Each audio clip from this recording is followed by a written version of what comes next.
Nothing could be more important than how we deal with stress. Now, stress has become a term that I think we use just real lightly in society today. And in fact, I think a lot of us are proud to be stressed because I think we've associated stress with achievement. If you're an achiever, you're stressed. The more stressed I am, the more I'm achieving. The better parent I am, the better provider for my family I am. I'm stressed out, but I'm doing a great job. We see people that aren't stressed, we think, oh, they must be retired, they're not serious about life. But nothing could be further from the truth. Stress kills you. Stress causes you to gain weight and makes it impossible to get rid of it.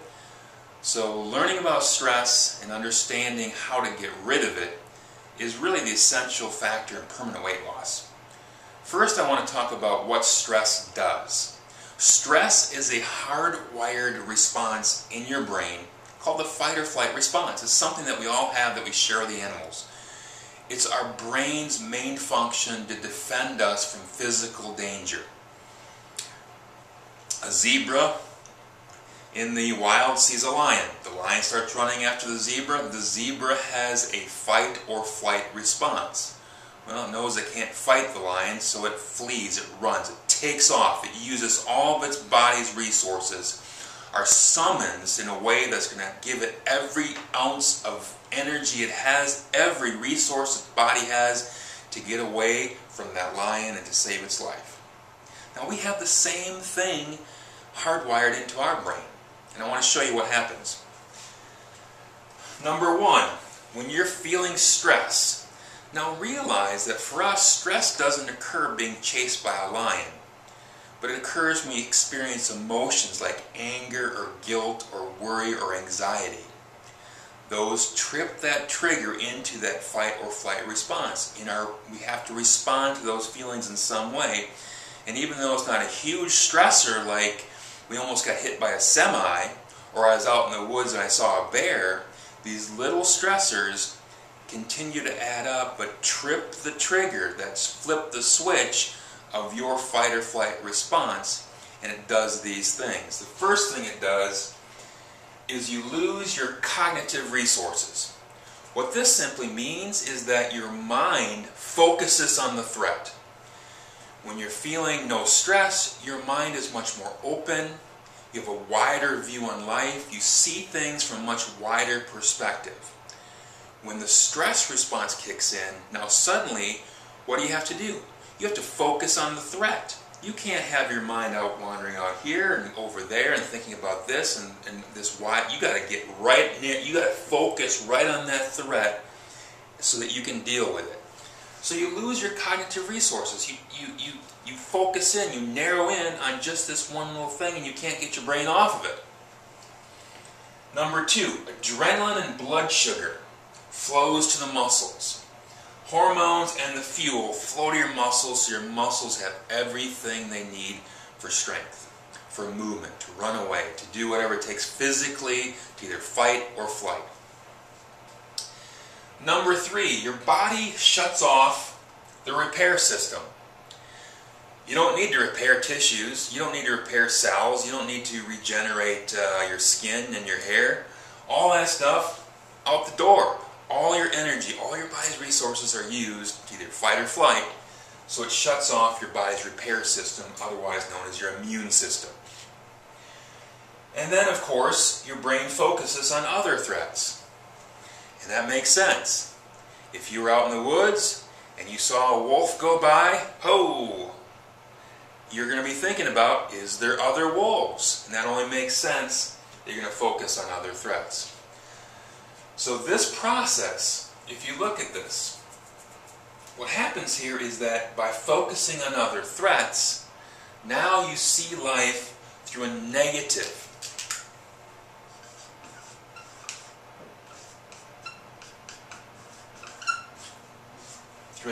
filter. So now you're interpreting more of life's events as stressful, as causing you worry or anxiety or anger or guilt. So then you lose your cognitive resources. You ever think that you have Alzheimer's, but you're only 35? What did I do? I forgot. You're always forgetting things. You're missing things. You're making mistakes.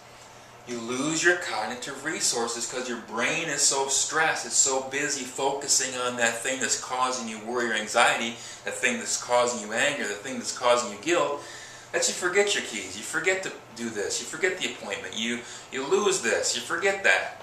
And this is a real easy thing to see that everyone runs into a lot of. The adrenaline blood sugar to your muscles. Now when you have this big rush of adrenaline blood sugar to your muscles, you're going to be tired. You're going to be tired all the time. So you're wondering why you're coming home from work and you're exhausted. You're just exhausted. But you don't even have a physical job. You're sitting at a desk all day long. Or you're not doing much physical, but you're coming home just tired. It's because you're mentally tired. You're having these stress responses. This is physically happening. Your immune system shuts down. Now what does this do? You get sick more often. You ever know people are sick all the time? They're just sick all the time. They're cold. They got 10 colds a year. Those are just how people they're experiencing a lot of stress in their life. Now I don't know about you, but when I'm sick, I feel crappy. I don't want to be sick. It ticks me off. I want to get things done. I don't want to be sick. So then that makes me focus on the negative things again, and it makes me more stressed. This is also referred to, I like to refer to it as it dumbs you down. So now, here we are. We're trying to lose weight. We're trying to control our eating and motivate ourselves to learn to love exercise and learn to love eating healthy foods. But we're experiencing stress, so we're dumbing down, we're tired, and we're sick all the time, and we're looking at life through a negative frame of mind. There's no way you're going to be successful in doing that if you're experiencing this stress. So this is how your body works, and if you look at this, you can see, man, if I'm dumbing down and I don't have full use of my cognitive resources, and I'm tired all the time, and I'm getting sick all the time, or I feel physically sick all the time, and then I'm looking at life through a negative filter, producing more stress, you can see how this can become a perpetual wheel of stress, constantly experiencing stress. Well, of course, we run into situations like weekends where we go de-stress, we say, and we let loose, and a lot of times what do we do? The response here is go out to eat, have drinks with friends, overeat, and then what happens is we come back to reality on Monday and we're stressed because the weight is up, and then this whole process kicks in again.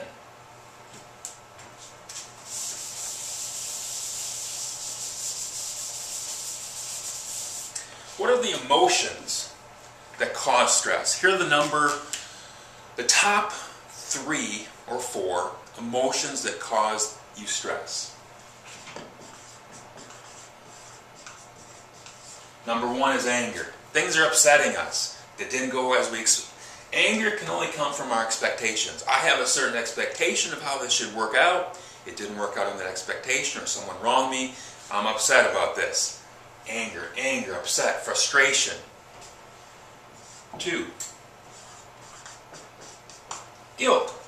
Well then, we get frustrated, we get angry, we get mad, we say things we don't mean, we criticize, we judge. And then later on we feel guilty about it. Or we begin to judge ourselves and criticize ourselves about what we should be doing and what we shouldn't do. And then we experience guilt. So we're always getting upset, we're feeling bad about it. And then the third one, and this is the one that's happening all the time,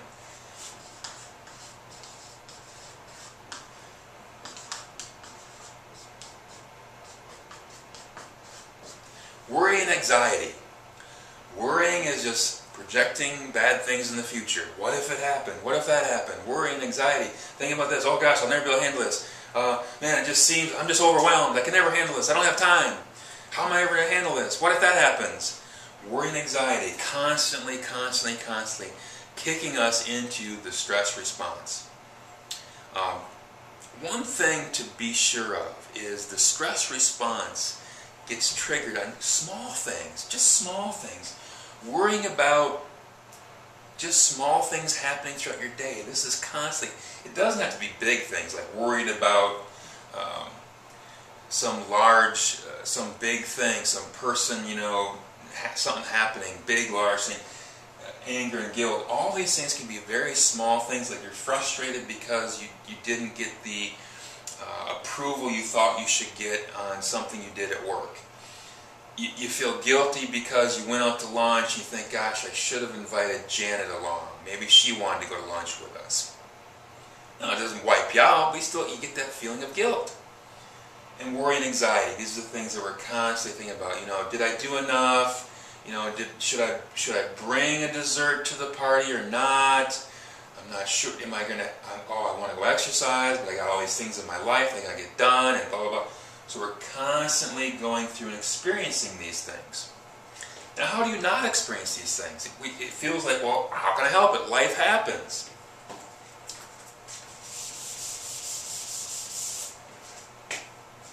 Okay, life.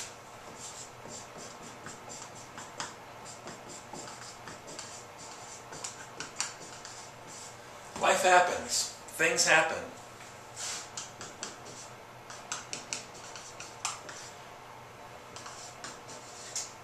Events and circumstances occur in our lives. Now, how we get to anger, guilt, worry, and anxiety, how we get to anger, guilt, worry, and anxiety is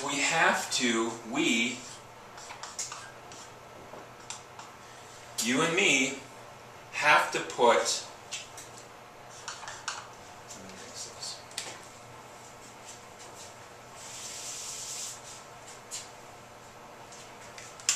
I'm going to put a big red M here, so you remember it.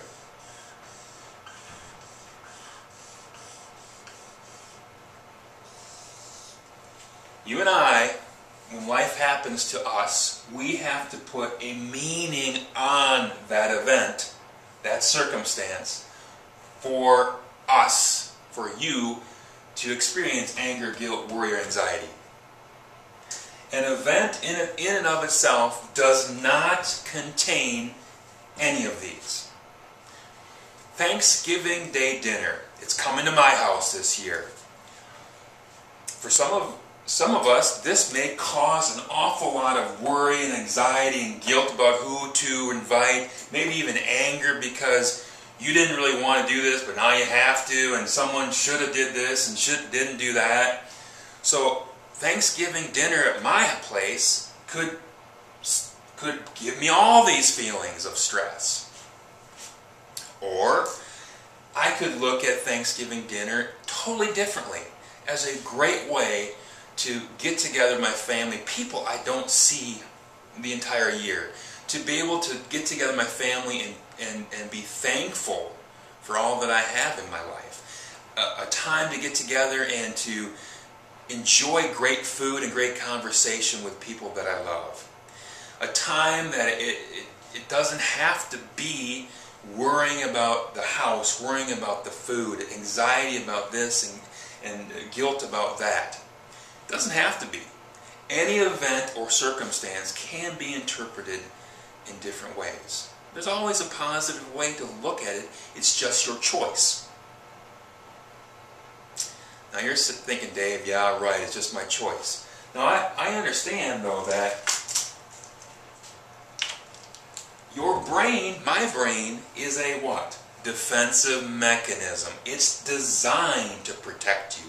It's designed to look for problems. Now remember, if you're a stressed out person, what's your filter? You've got a negative stress filter, so you're looking for problems. You're dumbed down, right? So you're not widely focused, you're narrowly focusing. So you're automatically going to be more inclined to interpret life's events and circumstances in a negative way, in a way that causes you to feel guilt, in a way that causes you to feel anger.